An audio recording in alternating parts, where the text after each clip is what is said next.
Originally the Fettercairn brand ambassador for Canada, and I should add, my colleagues Harmony and Evan are joining me tonight. The Fettercairn brand ambassador for Canada was going to co-host with me, and then they basically told her she had to go to a national meeting or something of the like. But she was kind enough to give us her slide deck, which we've modified slightly because we don't want the stuff in there that we're not tasting. So we're going slightly corporate, but not really corporate at all. It's just that we've got some nice imagery and things to show you tonight. Fettercairn's an interesting distillery. It's located kind of south and west of Aberdeen, in a part of Scotland, famous for its barley. There's a nice little shot of the distillery, founded 1824, which is an interesting year. A lot of distilleries date from 1823 or 1824 because of the Small Stills Act that was passed that made it easier for distilleries to go legit. That doesn't mean that's when they started distilling here. In most cases, they were distilling well before this, but just that they got caught or decided to take out a license or one of the above. So the area is called the Garden of Scotland because it's got these nice fertile barley fields.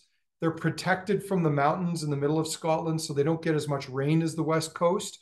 They get more sun, which means that barley is able to thrive. Fettercairn does have a very unique still that we're going to get to, their faint still, which has something called a water jacket on it. And apparently they have a treasure trove of old casks. They actually do. I think they've got whiskeys up to 60 years of age in their lineup right now. But this gives you an idea of where the distillery is located. I mean, I don't need to tell all you guys that all these regions are meaningless in this day and age, but I suppose in some cases that term Speyside does help to geographically locate things within the Highlands, which are a fairly significant area. What else have we got? Yeah, covered that. We're not going to waste too much time on there. One of the things that I love about Fettercairn is the fact that its emblem is a unicorn. And little known fact, if you didn't know this already, the unicorn is also the national animal of Scotland, which is incredible that a country's national animal is a fictional character. But I guess probably would be inappropriate to make a joke about Scottish independence at this moment, but I kind of feel like there would be one there if one were willing to probe. But we won't do that because I love Scotland, when they get to choose to be whatever they want to be.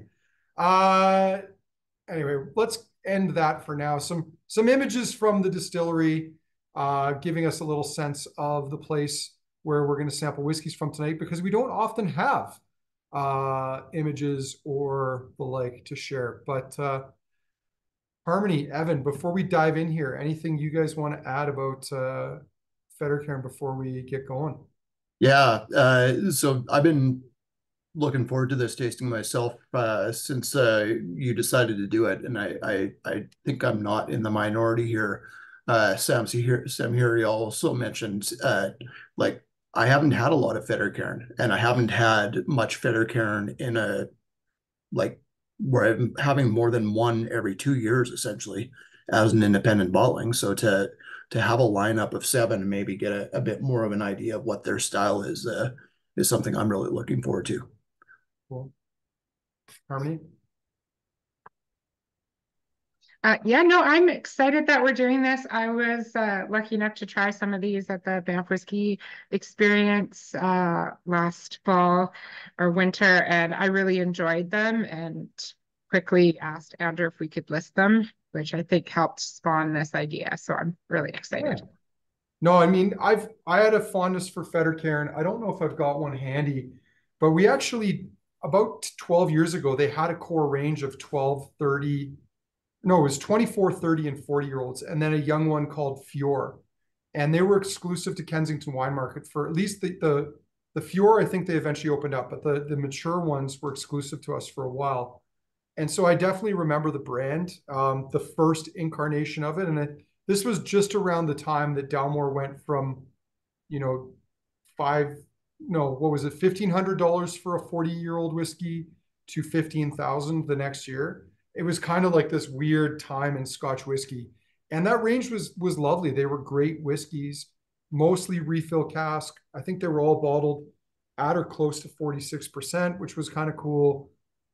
And no one really knew what it was back then. And then I think it kind of just, got forgotten in the rush to make Dalmore the new Macallan, and they just stopped doing stuff with it until about 2 or 3 years ago. And it's taken 2 or 3 years for their new releases to roll into the market. But if I'm not mistaken, everything in the lineup other than the 12-year-old is bottled at least 46%, which is cool. I don't believe they have Methuselah Sherry finessed most of the whiskeys in the range, which though I don't mind that in a Dalmore when done well. You don't want that in every whiskey. They don't need to try to recreate Dalmore here. So yeah, why don't we just dive in, starting off with the Fettercairn 12-year-old.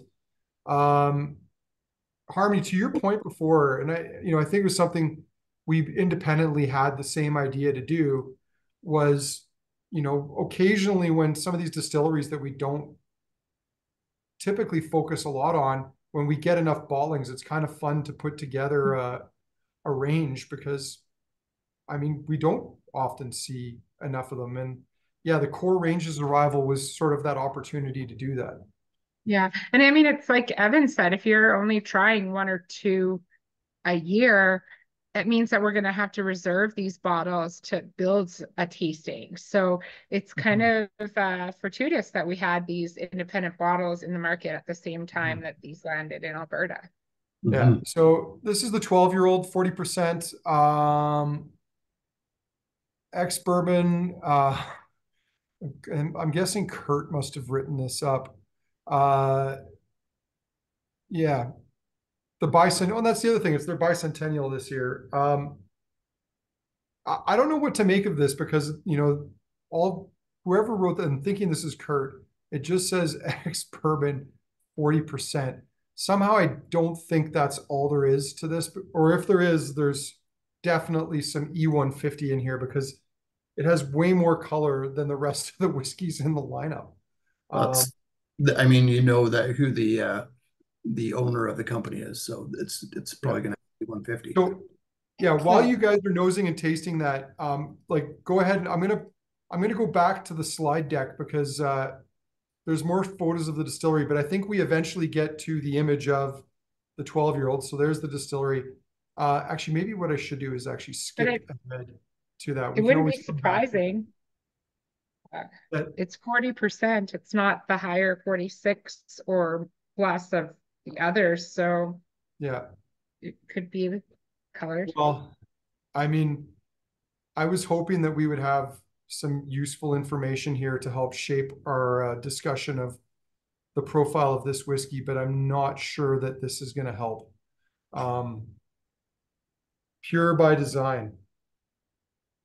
That's all they're telling us. Pure by design.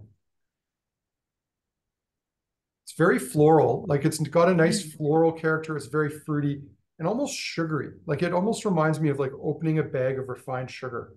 It does have this, for me, some earthiness to it, and this mustiness to it. Kind of like you're pulling potatoes from the garden, like something starchy and earthy at the same time. I was going to say it's like honey in a burlap sack. Good call. It tastes like that little vial John Glazer used to pass around when he was, or it smells like that little vial John Glazer used to pass around when he was making his point about E150 and proving that it did have a smell and a taste. Yeah, and I'm sure their reasoning for the E150, rightful or not, is because it's a clear bottle. They're trying to maintain consistency look wise between batches. But yeah. I don't buy that for this one, because if that's the case, why wouldn't they do it with the 16, which doesn't appear as dark? Or maybe they are, but they're just using less. I don't know. The palate on it is fine. It's just very bland. There's not much there. Yeah, the initial presence on the nose leads me to, I want it to be fuller. and like more mouth coating. It just seems like very short on the palate for me. It tastes young, it tastes spirity. Like the one note that leaps out at me is like browning apple. Like if you slice an apple and then you come back to it like an hour later and it's starting to brown. Reminds me of that. Or I'm just sharing the Fettercairn page here, and I was looking at it. It is just American white oak, is what they say here, ex-bourbon barrels. So I think Kurt was trying to stretch stuff with the added floral words there, just like a lot of us do when there's nothing to say. Yeah, but well, that's a topic for another day, Evan. Remind me, because there's a few of those I've come across lately where I'm like, I don't understand what that paragraph was about. Just tell me the cask type, the ABV, and like why I should drink it. I don't need a poem or a haiku. It's not bad. It's just really not exciting. And I think part of that, or a big part of that, is that 40%. Yeah. I know I'm preaching to the choir with a lot of people here. It's not especially exciting. Maybe if I John Glazered this with like a Chardonnay glass and a giant ice cube and sat outside with it, I would find it pleasant enough. But yeah. Yeah, I think like looking at it from your standard 12 at 40% alcohol perspective, there's nothing wrong with it. It's got some nice malty notes. It's a bit chocolatey. Those earthy notes are interesting, but I am looking forward to see where we go from here. Yeah. Well, it's a shame, like that one bottling, and I mean, maybe I'm looking back on this wrong. The Fettercairn Fjord that they had back in the day, it was peated, which was unusual. And I could be wrong. I thought it was at a slightly higher ABV as well, but that's probably going to appeal to a lot of people. I just have a hard time 42. picturing that as a $96 whiskey. The Fjord was 92%. Or 42, sorry. Not much higher. But I mean, you can talk about even the difference that like 43 makes over 40. Yeah. And I'm going to use this. I was terrified for the Holyrood Embra at whether it was going to be any good because it's 43.6%. And it is. It's surprisingly good, but it's because it's 43.6% and non-chill filtered. So it's maybe not quite as full or rich as it could have been at 46, but at least it's not filtered. And I think those are the two knocks for me that I have against that 12-year-old is it's 40% and it's chill filtered. And maybe it doesn't matter because this is not a whiskey for me. That's good. Well, wait till we get to the 16. I think that one's very good. All right. Okay. Evan, any other comments, or have we beaten this one? I think this unicorn's dead. Yeah, that's right. It's not a. But anyway, all right. So we're off to our first IB of Fettercairn tonight from Carn, strictly limited. I mean, I suppose the strictly limited range is what it says it is because it's always from a single cask, but is it limited or strictly or otherwise if every independent bottler is constantly bottling the same parcels of stuff? Yeah, I was going to mention that where this is the case with Fettercairn and other distilleries, and it's part of the reason we have, although not everything else that we're trying is at 10 years old today, but there seem to be parcels of whiskeys from certain vintages that come up on the market and kind of get split up and parceled up to different independent bottlers, and then eventually make them their way onto consumers and onto whiskey shelves, where you do see a pattern of, oh, all of a sudden we're going to get 5 or 6 Fettercairn, and then probably 3 or 4 Dale Ewing with that, and so on and so forth. There are certain distilleries where companies use them to make a quick buck if they're not looking to bottle everything themselves by selling it off. Yeah. So this one here is 47.5%, which I like. It has been finished in a Tokai cask, which is a type of fortified sweet Hungarian wine, which I don't know. Maybe you guys have had a different experience. I can't think of many Tokai casks that blew me away, but I'm always ready to be proven wrong. I can only name, I think, two that I've had before. This for Tokai casks. So Well, there was a long row from Tokai years ago, bottled for Alberta, and it was dreadful. But I don't know if it was because the cask was like sulfured or a wet fill or like I don't remember. I just remember it being like almost offensive. it is an interesting choice for cask because we were talking about Harmony mentioned the honey and burlap sacks, and I myself and a few other people mentioned some mustiness to the first one, and Tokai can have those notes as well, the honeyed notes, the mustiness as well. Hungarian ferment, which is sort of the dry style of the grape that's used in Tokai as a dessert wine, sometimes gets this mustiness, but then these really crisp notes on top as well. Mm-hmm. Mm-hmm. Oh, I guess I put that in the wrong spot. I put that on a thread. Man, when did Zoom, like the Zoom threads are, I think are hard to follow when you're not permanently paying attention to them. The palate's okay. Like, I mean, it does have a bit of a cardboardy, wet doggy sort of mushroomy mustiness to it, but it's also got some nice fruit. It's got some sugars. Mm-hmm. Can we say, having tried these first two, can we see parallels between them? I mean, they're both a little over a decade old. Yeah.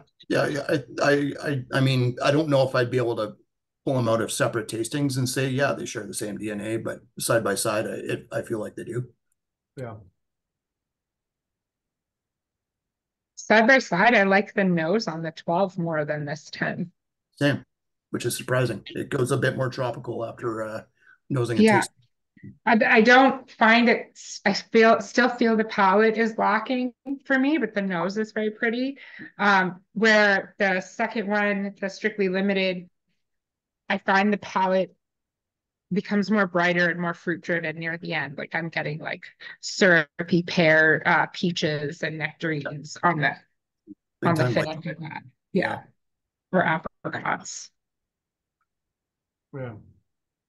I think the Carn more sort of slots into that category of it's not bad, but like there's nothing exciting about it to me. And that finish just seems a little rough. Like it doesn't, it might have added things, but it kind of almost like it just stirred the pot. It didn't really blend things together. Mm-hmm.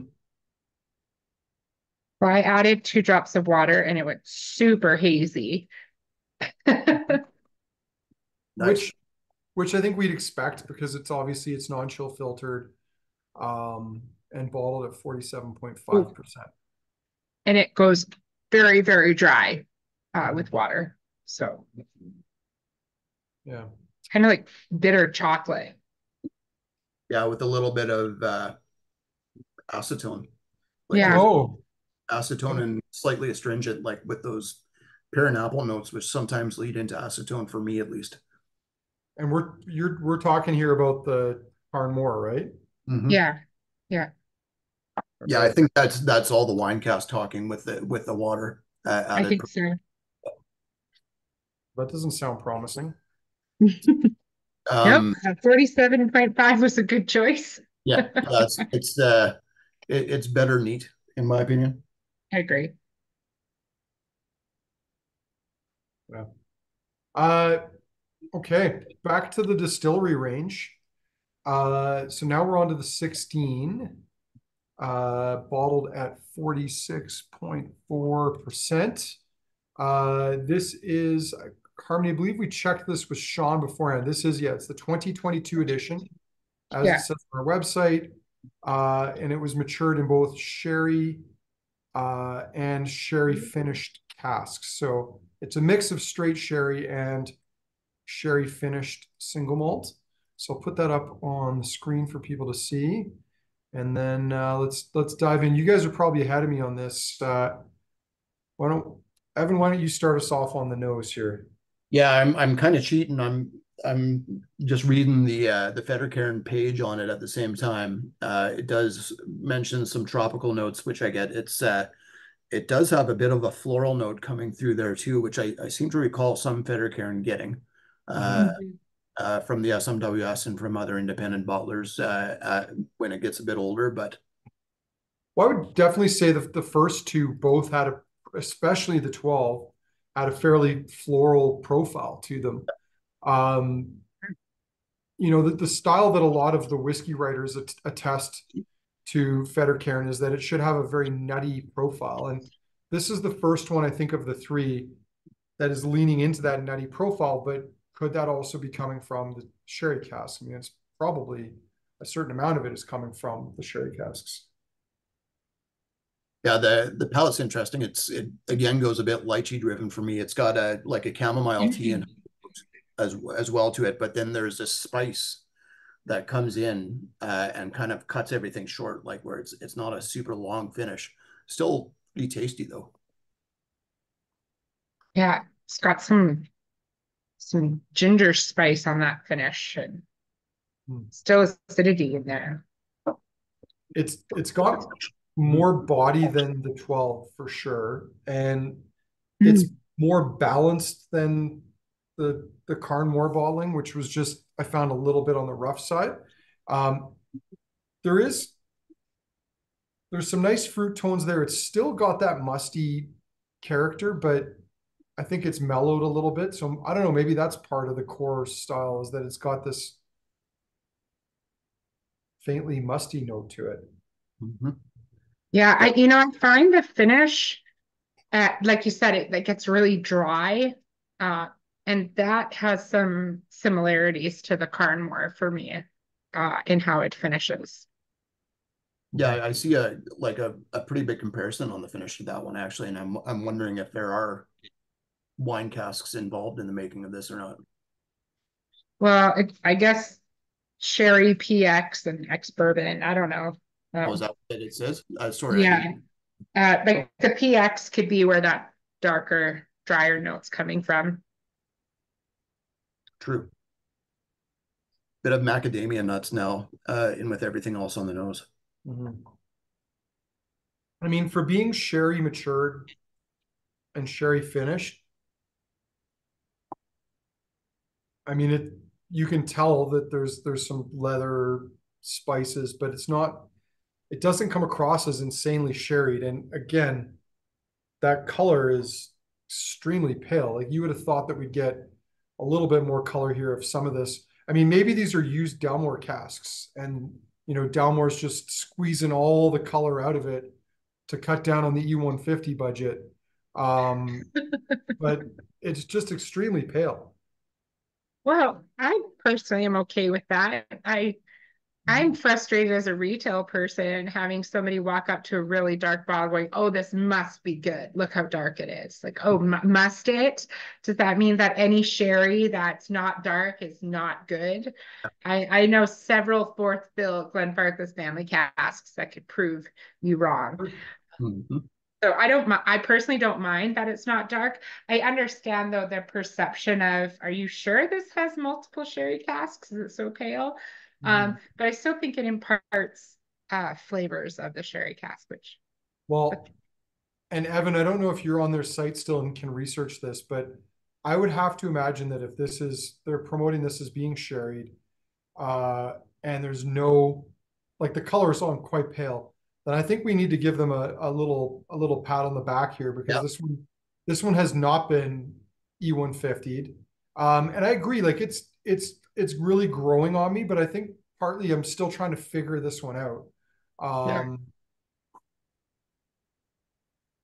Yeah, I agree. And it does feel like yeah, the finish is short. It does have some really interesting notes to it though, and it seems like one of those whiskeys that maybe it will sort of change or develop with time in the glass. Before we move on to the next one, maybe while we sit, and this relates to one of the slides that I'm going to show you here, is, and maybe it's because this is probably mostly refill sherry. It does have kind of a little bit of a like aged Gouda cheesy note on the palate, but the fermentation, although it's longer than some, it's not insanely long, and I'll get to that here. So there's the distillery again, surrounded by the Garden of Scotland. Um, Incidentally, it's located on the edge of the town of Fettercairn, which has a lovely Victorian arch.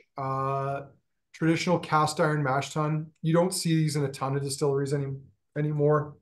And as they said, they're one of only 3 from the Victorian area still in operation. Cloudy wort fermentation. They're still using Oregon pine washbacks. 60-hour fermentation, which is fairly long, but not really. I wouldn't describe that as a long fermentation.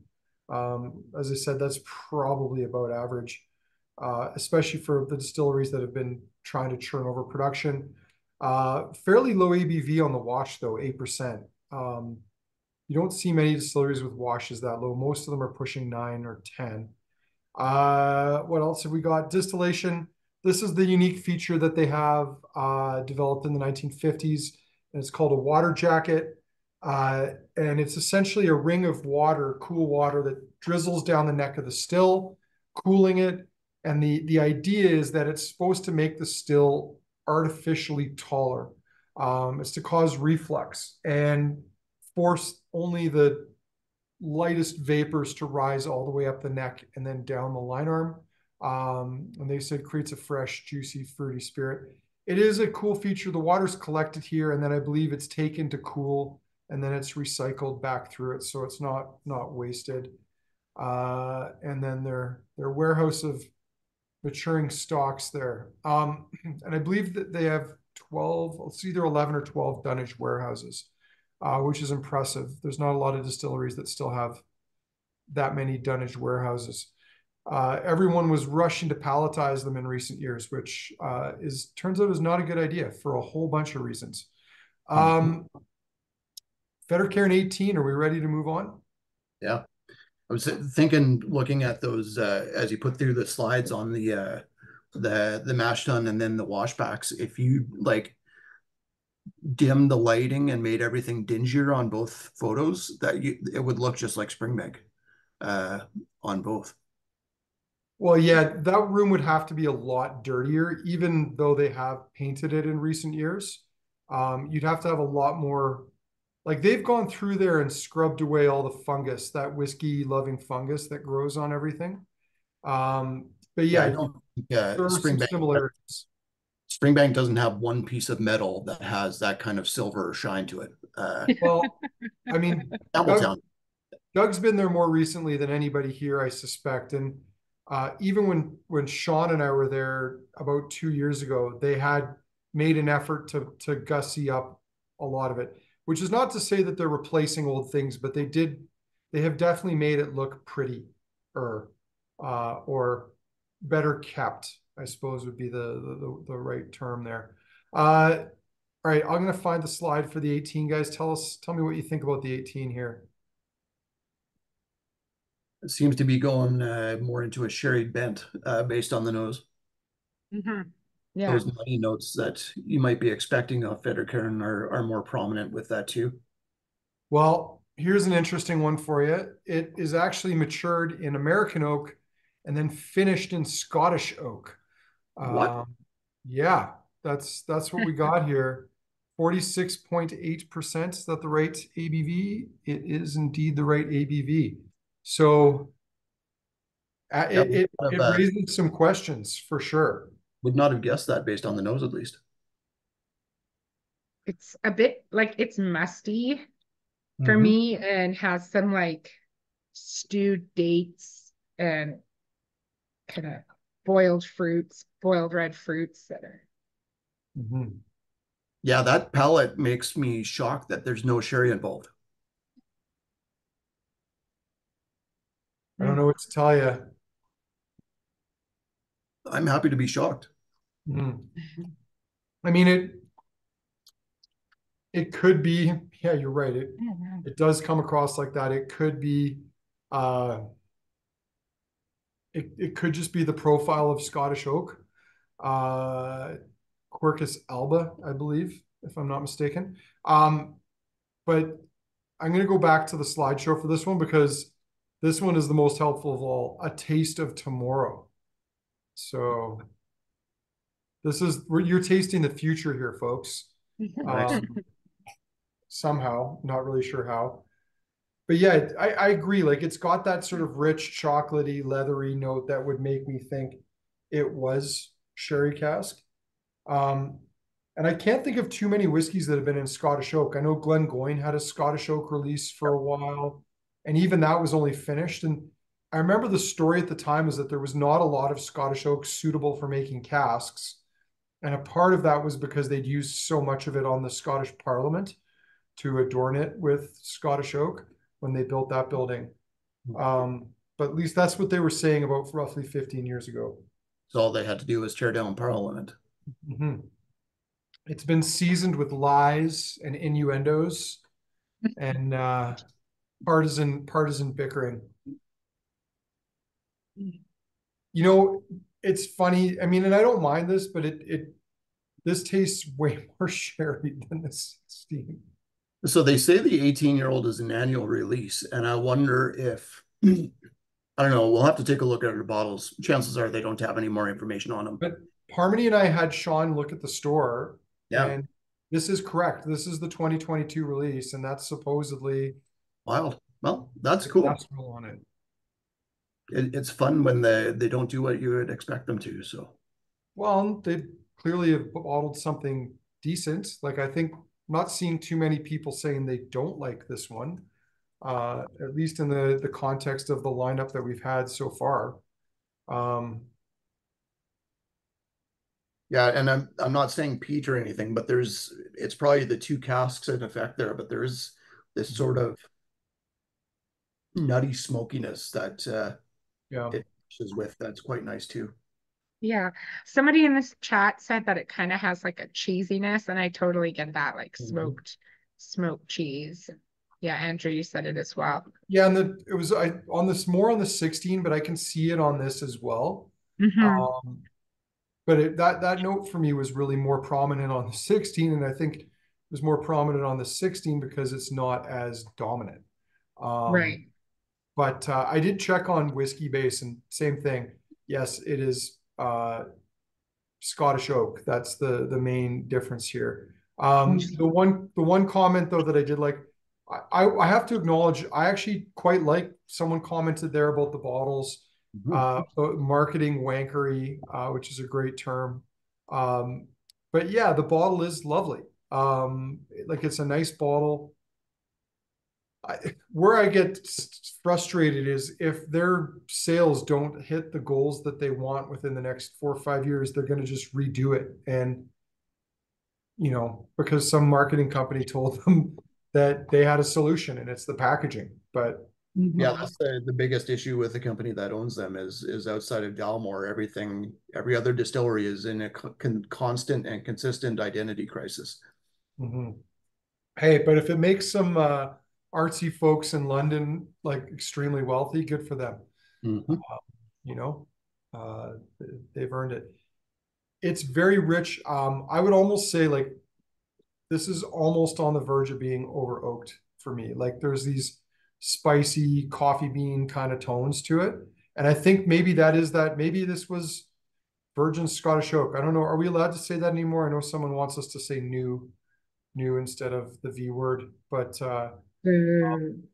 what's that? Harmony, you don't care, or do you I care? just booed. I booed those sensitive people. There you go. Well, they're always going to offend somebody, I suppose. Final thoughts on the 18? I think that's my favorite in the lineup so far. There you go. It's definitely the most interesting of the lineup so far. I'm still torn as to whether I like the 16 because it does have a bit of a more raw profile to it, but not bad. All right, Old Malt Cask. Okay. throw too many of these into lineups, or at least we haven't lately. But I think we brought this in for a certain friendly agent friend of ours, so he could participate in one of our whiskey festivals, and we had another Fettercairn, enough to do a tasting with, and that's how it ended up in the lineup. And we were able to do that without repeating. I think we had one or two other Fettercairns that we did have around, but they'd been used before. Yeah. So the intention was not to reuse it. So what do we got here? 50%, 14 years in a refill hogshead cask. That's all we got. That's all we know. Harmony, might start off. I think we can start terming refill hogshead cask the Hunter Lang special. Yeah. Well, I mean, props to them if they are bottling stuff that's good. Yep. And they're not monkeying with things, then I think there's something to be said for that. I'd like to see some of their prices moderate, but yeah. I find there's like a lot of citrus on this, like orange zest. I'm gonna go a step further. That it's like nosing Hoegaarden or a Hefeweizen, where you've got the spice, the citrus, and the floral notes all together. Cool.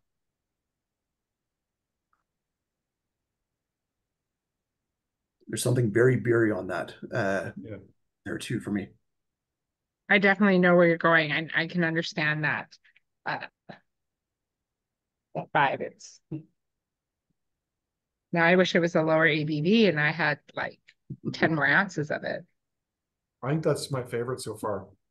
That's pretty cool palate. It's honeyed, it's malty, that floral notes there. There's also some nice citrus tones creeping in. It's got a long finish. I can't taste like the toxic furs that you get off of children's stuffed unicorn toys that I got on maybe the first two. And I was relating to that. I was going to say, like, I talked about the spice on the Carn more, I think specifically, where it cut off the palate and the finish, and even the 16 a bit. But this one, the spice is there, but it's integrated enough where the flavor comes through again after the spices set its piece. And it's got that nuttiness too. I mean, I know we talked about that in some of the others. Yeah, I mean, I think starting to narrow in, like Fettercairn's got a slightly musty, nutty, floral profile. I think if we were going to nail three key components, those would be the three that I would tick off on my form. You know, like the ones Teresa goes around with. If I was doing a spirograph of this, that's what I'd be putting on them. Your spirograph is a Venn diagram, essentially, with different spots. I agree with you. I think that for me, the nuttiness on a lot of these is coming off as more starchy than nutty, though. Because again, I'm going to like, this is like those potatoes you pulled out of the garden, you're slicing them up to make French fries now. Yeah. Interesting. I'm glad that you said starchy because I personally was having a hard time identifying like what kind of nut, but I could like feel the texture of like the skins, like nutty skin and that dryness. But like a specific nut, I wouldn't be able to say for sure, but there is some dryness and starchiness. Definitely that's identified there. It might be the power of suggestion here, but I'm getting a bit of a like glazed carrot turnip on this one on the finish. Yeah. And I agree with the comment from Norman. I mean, I wouldn't describe any of the ones we've had so far as tropical either. I think it is more a floral profile than anything. But it doesn't mean that it's not good or that it can't get to that tropical style. But I think from my experience, there's very few distilleries that are able to come out with whiskeys that have a tropical profile as new make. Most of that comes about through aging, and it takes time. And it's the sort of thing that can't be rushed. All right. what distilleries come out with a tropical note? I mean, if I was going to throw one out there, I think Cavalan's kind of got a tropical note to it. Uh, I mean, that's probably the most prominent one I can think of from like a very young whiskey already having those sort of tones in the spirit. For the most part, there's not many distilleries that have that. I would add, and it's not on all their stuff, but there are certain young expert ballings that I've seen from them that go tropical. Glen Scotia sometimes goes in that side of things. When they go into the more peated style, they don't. But when it's more strictly lighter or even non-peated style, it seems like they go very tropical and creamy for me. I mean, the only other one that would maybe come to mind would be some Springbank bottlings, whether they're like Hazelburn, or like the 10-year-old, like some of those I find. But I mean, I wouldn't say they're like as they were anyway. But I think we could agree tropical is not a note that should be thrust upon most young whiskeys because it's just not going to be there. Yeah. It's a time quotient. Well, maybe that's a good segue to the next one because I have high hopes that this one's going to be tropical. So we're on to the Whiskey Sponge, number 75, 27-year-old from 1995. I think I mentioned the 95 already. Yeah. I'm just going to find it on our site. There we go. It's got a pretty banging label on this one too. And literally. Yeah. And high ABV, 61.3%. So here, let me pop that up. See, I find the nose like tropical cheesy. Like a fruit flan combo cheesecake. That'd be great. It's like you tried to polish some tiki furniture with like some sort of creamy cheese and a pineapple. Yeah. So I'm guessing the joke here is this is a very distillate driven in Angus's view, Fettercairn. I mean, right off the bat for 61.3%, there is a bit of heat there, but there's no rough edges to it. Curiously, it still has that musty, vaguely glazed carrot thing going on this one. Yeah. And it is a little tropical. It's definitely not a lot tropical on the nose. Good amount of old wood and some linseed oil in there too. Doug's comment, Old Jura is a good one. The best Jura, one might say, is Jura where time has had long enough to cure the ills of youth and polish the edges. Yeah, it's gotten over the questionable choices that it had at a young age of like, am I peated? Am I unpeated? I don't know. Palate's tropical. Wow. Yeah. There's a lot of fruit on there. But it's also spicy, toasty, and it's still got that glazed carrot turnip thing and some browning apple as well to throw that back into the mix. And cheese, like Harmony, your cheese notes there too on the finish. Totally. Yeah. Yeah. It's got a great mouthfeel to it as well. Yeah, it's almost effervescent. Like it's got this bubbly feel to it. Yeah. Oh, it's kind of like that. What's that cheddar cheese with the crystals in it? Like that's what it kind of reminds me of. Yeah, is it the Beamster that we get that has the crystals? Yeah. Good call. It's going back to my Hefeweizen comment on the OMC one. It's like a Hefeweizen mixed with a ginger beer. Cool. Yeah, and there's definitely some like polish, even just like from the nose to the palate, some nice polish notes. Like that orange spray you put on old wood and then just rub it in with a cloth. I mean Murphy's lemon oil soap? Yeah. Yeah. It's good enough for this house. It's good enough for yours. There's a little bit of a bitter astringency on this going along, like um, from the cask, and it's not like overly unpleasant, but starting to show its age just a little bit.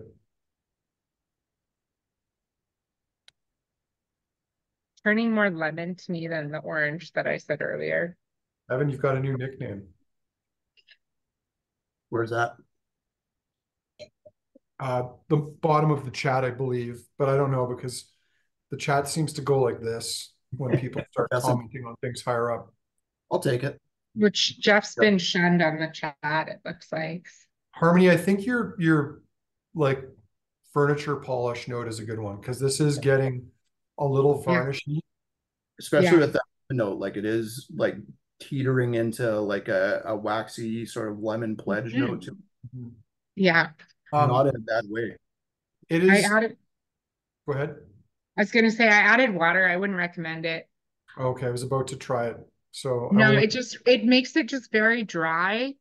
And it's just all acidity for me. It's just like I'm gonna hold off on my science project then. And lots of ginger, like those spices really take over. It probably didn't need water, just time, and I'm impatient. So that's my fault. I tried water just for kicks, and it reminds me of a Greek white wine grape that's done like rarely in California, but I think I've had more California versions of it, called Malvasia, which ends up being like a cross between a floral and spicy Gewürztraminer and a more grassy driven Pinot Gris. I thought you were going to say Retsina. And I'm like, it's not quite as piney. Yeah, that's fair. Yeah. But it kind of goes there. I like the Retsina note. All right.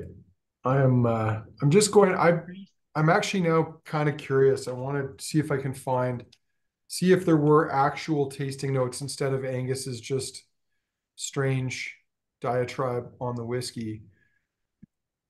Because I can't seem to find it on the site. That's the OMC so far are the winners in the lineup for me. Yeah. Well, we've got one left. I'm not going to waste any more time on that little research side project here. Evan, why don't you lead us in? I'll put it up on the screen on the last one because the Scotch Malt Whisky Society is kind of your little bag baby, as Austin Powers might have said if he was introducing this for you. So yeah. So this one is called Scotch Malt Whisky Society cask number 94.41, meaning it's the 41st cask of Fettercairn, which is distillery number 94 for the SMWS that they bottled. It's called Rich's Cake, a little sourdough. 14-year-old, vintage is 2009, and I believe this was a cask finish or secondary maturation. Yeah. First fill Bodega Barrique. Finish. Initially ex-bourbon. Yeah. So between 3 and 4 years in that secondary cask too. So curiously, in this case, this one has been Methuselah sherry finessed. Yeah. But not by, the nose. I remember this being interesting in the lineup too. I think it was only in June or July, like pretty recent. It's got like the all dressed President's Choice Ripple potato chips going on, where you get like a little bit of barbecue and sour cream and onion and salt and vinegar all at the same time. Oh, and the sounds terrible. I do like a good all dressed chip, although I'm not sure I've had the President's Choice variety. My wife is she prefers the Ruffles. So yeah, I think the Ruffles are a bit more tame. The President's Choice ones tend to be a lot more vinegar driven, where they kind of chew up your gums on the way through. Well, that kind of makes sense because I'm getting like just a little hints of like dill. Dill vinegar. I don't know. I don't eat dill flavored foods, but my stepdaughter does. It seems we're weighing in on chip brands here. I'm going to go all in for the hard bite. Nice. Specifically the hard bite ketchup chip, which I think for a potato chip is hard to beat. Although then I'm going to slum it a bit by my number two is the Doritos Sweet Chili Heat, because you really can't go wrong with Sweet Chili Heat. Yep. This is again a really cool nose. Candied peanuts filled in Suzanne. I can see that. It is still very either nutty or starchy, depending on which way you go. Not the icing, but this reminds me of the batter dough of the what's it called? Jelly Modern Donut Carrot Cake Donut. Nice. It's like fried carrot cake dough. It's going on that vinegar note. There's a little bit of malt vinegar on the nose there too, like you're just about to put some on fish and chips. It's on the palate too for me, that malt vinegar note, like that balsamic malt vinegar on potato fries, sprinkle with some dill dip. And you're also like by a tree with some wet wood on it. Like I just smell bark, and it's not oak, it's bark for me. This one tastes like they layered it on thick. Yeah. Like it tastes like they literally spread. It's like Nutella. It's like they spread like a Nutella-like layer of sherry on top of the spirit. And I'm getting your carrot cake on the palate too, a little bit. A little bit of that ginger in there with the carrot cake and even nutmeg. Yeah, and pineapple chunks and everything. No. Yeah, it's in there. Never Yeah. pineapple in carrot cake. No, this one has it. It's an absolute sin. Yeah. Raisins, maybe if you balance them with like some walnut, but like no pineapple. It's a hard no on the pineapple. Yeah, So let me we gotta get a shirt for you, Andrew, that says no pineapple on my pizza or my carrot cake. Yeah. And you're wrong on both accounts. Sorry. Don't fire me. I kind of don't want to like this as much as I do. Because it's a little goopy. Like the sherry is just very, like, it's blatant. It's not elegant, but it's not bad either. No, and I'm trying to remember. I'm taking a look. I think this was June for the outro, and I feel this shows better in this lineup than it did in the June SMWS lineup. Is that a condemnation of Fettercairn, or just that it was that epic a society lineup that I think it's probably more a condemnation of me because I set that lineup order. But yeah, sometimes just having it in a different spot or amongst other different whiskeys changes things. Yeah, no, I agree. It tastes different than I remember it from June, which is cool. Like you said, mix it up a little bit. Well, are we just about ready for a speed round? Yeah. And no holds barred speed round? Yes. Okay. All right. I have a question though, just for my own sense. I poured these very quickly for myself this afternoon, and they're all hazy. Are anybody else's hazy? Like, did they change? That can happen. It could be maybe your apartment. Because it's hot as hell in here. You probably don't have AC, right? No, it's a very old building. Probably what's going on. So heat and humidity can cause the spirit to go cloudy, to flocculate, I believe is the correct term here. Yeah. It sounds naughty, but it is the right term. Well, it's a little naughty for sure. Yeah. I mean, it's happened even so I have air conditioning, and on days where it's super humid, I've seen that happen even in my house on days when it's super humid. But cool. It happens. It's nothing to be alarmed with. Well, it didn't happen to my margarita earlier, so I was just wondering if it was the whiskey. So no. So lightning round. Fettercairn 12. Smells like dandelions. Ooh, good call.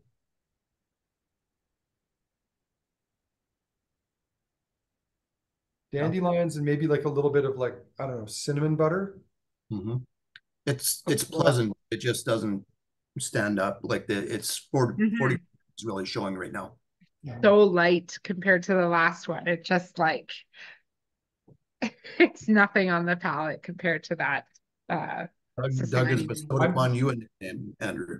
I saw that. Andrew flocculate. I mean, it's kind of good. I kind of feel like it's missing a little je ne sais quoi.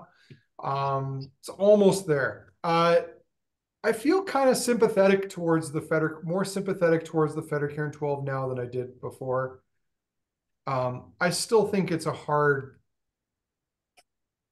buy for $95. Mm-hmm. I don't have enough. I don't have enough hair to flocculate like seagulls.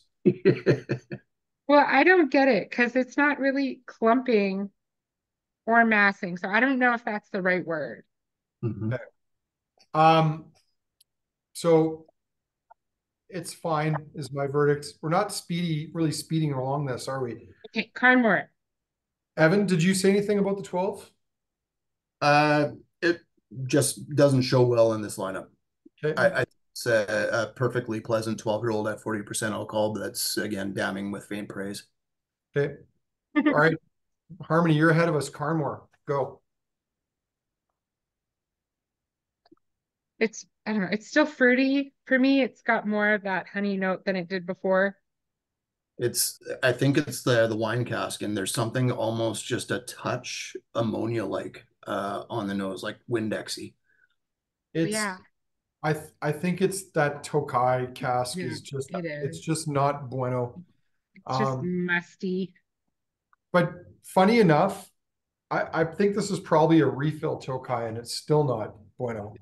But anyway, Fettercairn 16. Yeah, this is a more like macadamia nut and chamomile driven nose for me on the lineup. Maybe a bit of cake frosting. Floral, musty, cheesy. I I think this one has grown on me the most. Mm-hmm. I mean, it's fruity. It's a little funky. It's kind of got that weird, like there's something a little weird or off about it, but I like it. Yeah, So I think that's that mustiness, that nutty, musky, Sammy Saint biscuity. So I like those weird off notes when they're not the whole whiskey. yeah. Uh, I guess I like Lecheg, so I like them when they are the whole whiskey too. But sometimes when they're in the background like that, it's just it makes for a fun whiskey to just try and pull apart over time with it. It's a really nice summery dram too, where it's not like super long finish and it's not gonna like weigh you down or Mhm. or make you overheat or anything either. Devil's advocate here, though. I think it was $144. Yeah, Is it $144, $145 whiskey? yeah, that's a toughie. That's tough Maybe because for maybe six in dollars more, I can get that single cask ex bourbon blend Barkless from Kensington Wine Market that's right. that I love Which, so Yeah, much. maybe which, in $26. And Which blood which, toppers, yeah. oh. All right, Fettercairn 18. Ooh, it smells I'm good. so shocked that there's no sherry in that. There's like Yeah, a right. there's like a beef bourguignon thing going on here, but maybe less cream and more spice. Yeah, it does have I would even say beef oxo on there. Mhm. And I'm getting like more red fruit than I did the first time.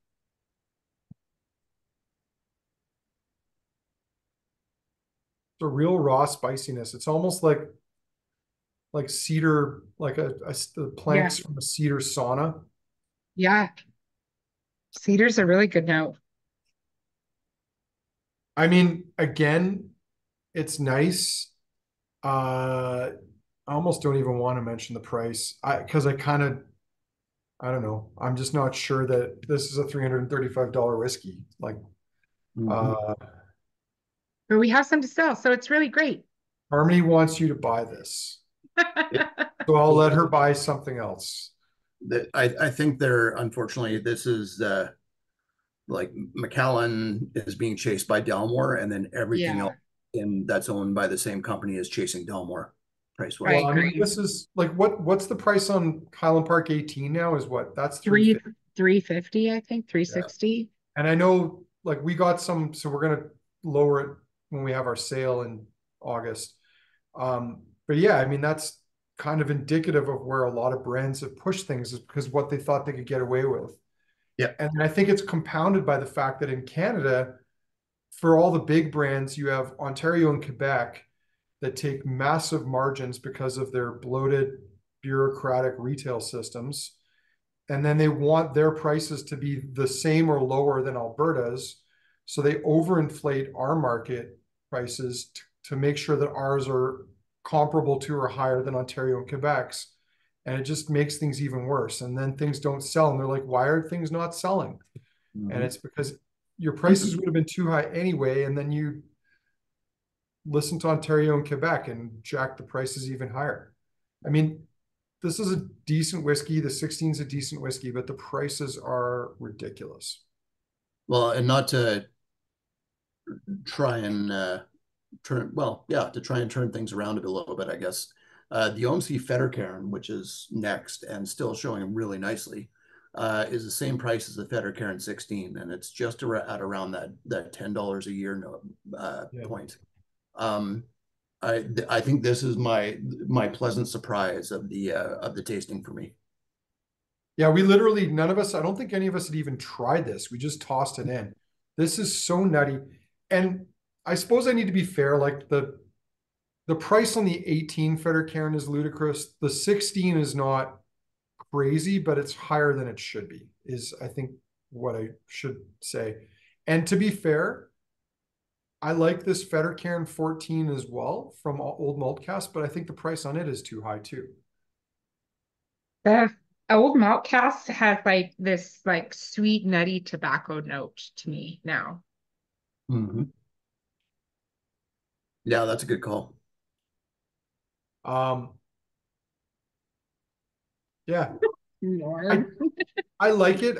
I don't like it as much as I did the first time around, but I still think it's one of the best whiskeys in the lineup. Or it's certainly in the top 4 of 7.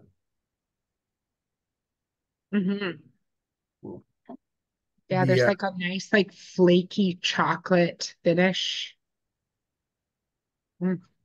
The Sponge 7 is going a little bit blue cheese on the nose, which I think is not a bad thing either. All right, Fettercairn, 27-year Whisky Sponge. Yeah, blue cheese and pineapple on the nose for me. Or like is it the Waldorf salad that has the pears and the blue cheese? Yeah, with like spinach, right? Yeah, and it does have kind of a spinachy note to it. Yeah, some crushed walnuts in there. A little bit of blue cheese, a little bit of a mushroomy note on the palate now too, along with those tropical notes. But I think your salad one is an interesting one. It is like some sort of wild, like blue cheese, spinach, creamy dressing salad that's got little bits of like, fresh like mandarin orange slices in there and some other. And the pomegranate seeds. Yes, that's a good call. The sponge bottling is not elegant, but it's kind of got a wild beauty to it that I sort of like. I don't think I could drink a lot of this, but I would be happy to have a glass of it every once in a while. I feel like 2 heavy drams of this, and you need like Gaviscon afterwards. Like it's going to lead to. I don't even know what that's for. Is that heartburn? Yeah. Okay. You had to go with the Gaviscon. You couldn't dumb it down for all us simple folks with the Tums. That's right. It's it's going to lead to heartburn though. Like there's like this high alcohol and then that acidity that's there too. All right, Society bottling. What do we got here? 94.41. Richest cake, a little sourdough. Yuck, yuck. 48.6% on this one. So low, but still pretty like rich at the same time. Thanks to the sherry and thanks to the secondary cask. This is like you Play-Doh and like a peanut butter mixed together or something on the nose. Hmm. Waxy peanut butter. Still get that dill note that you were talking about too, Harmony. It reminds me a little bit of a cocktail called Blood and Sand, Mm-hmm. which I believe has got peated scotch and vermouth. I don't remember, and maybe orange juice. I think those are components in it. That sounds about right. I don't like this at all now. It's kind of like irony and I don't know. The palate it's not working for me. It's I Not the liked Alana it the Sports first that time. it's a little goopy, and I mean maybe that lines in with the notes of peanut butter. Like Mm-hmm. it's a little thick, and as I said, it's been layered on, but not bad. All right, are we at the point? Do we want to trigger a poll here? Yeah. Mhm. Okay, so I'm gonna fire this up. Fine. Oh, and Evan's got 3 questions. Yeah, So, I'm proud of this third question too. all It right, took time, a lot of work time that I did for to make that one. rather than like, A lot of work time that you paid for. Yeah. oh my God, let's not rub this in. So we won't announce what the third question is. Uh, we're gonna let people find it, and then we'll address it a little bit later. Um, I'm a little, I'm not sure that I think I know my favorite three, but Evan, have you got yours narrowed down? Do you know what you're gonna go with here? Yeah, and I think I'm gonna run counter to at least Harmony. My favorite is the Sponge bottling, Okay. followed by the SMWS bottling, Mm-hmm. and yeah, it's got to be the OMC Fettercairn. Mhm. I think honorable mention to the Fettercairn 18, just because I did quite like how it threw me for a loop there. But yeah, those last three were bangers. Mm-hmm. Okay. Harmony. I enjoyed the Old Malt Cask, Fettercairn 14, the Is that number Fettercairn one? 18. Yeah, that's number one, I think. I did like the Fettercairn 18, and then my third is probably the Whiskey Sponge. Okay. Yeah. Um, Shades of similar but different.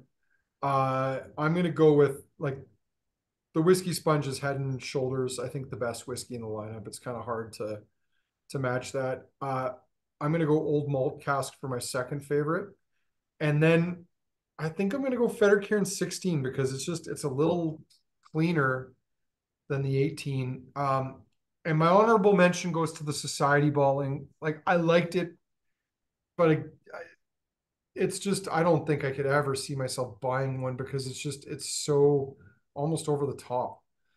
Mm-hmm. And that's not really my jam. Let's see how the polls are doing here. One of you has yet to vote. If you have yet to vote, it would be very nice if you did vote so we could wrap this up. We'll give you a minute. While we're doing that, I'll maybe make a reference to something that we've launched for September, which we will likely open up ticket sales for in August. But we've got a ridiculously rare, old, and expensive whiskey festival planned for Calgary for September 20th and 21st. If you'd like more info on it, you can email me. I think we're about a quarter sold, and that's only emailing a small network of people so far. So uh, that's vague, but if you're curious and want more details, send me an email. I'll forward them on. I think we will open it up, though, depending on how many are left, about August 1 to the general public.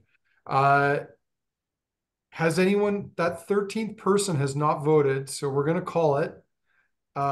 This is a bit of a landslide. We don't see this very often, but the top whiskey tonight is the Whisky Sponge Fettercairn 95 by a significant margin.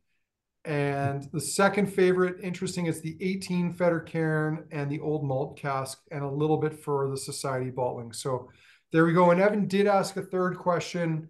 Fettercairn has the unicorn. What is your favorite distillery's chosen animal counterpart? And Kleinlich, the cat that looks fierce, or that cat looks fierce. Ardbeg, a ghost dog that pees on the tire of Andrew's rental car. That is true. I did have Shorty, the actual Shorty, pee on my car tire several times. Dalmore, Glenfiddich, Loch Lomond, Stag, Springbank. Does Springbank have it? I can't read the whole thing here, Evan. What is It says Springbank? I found an ancient mushroom in the Dunwich warehouse that has developed what? A distinct personality and intellect.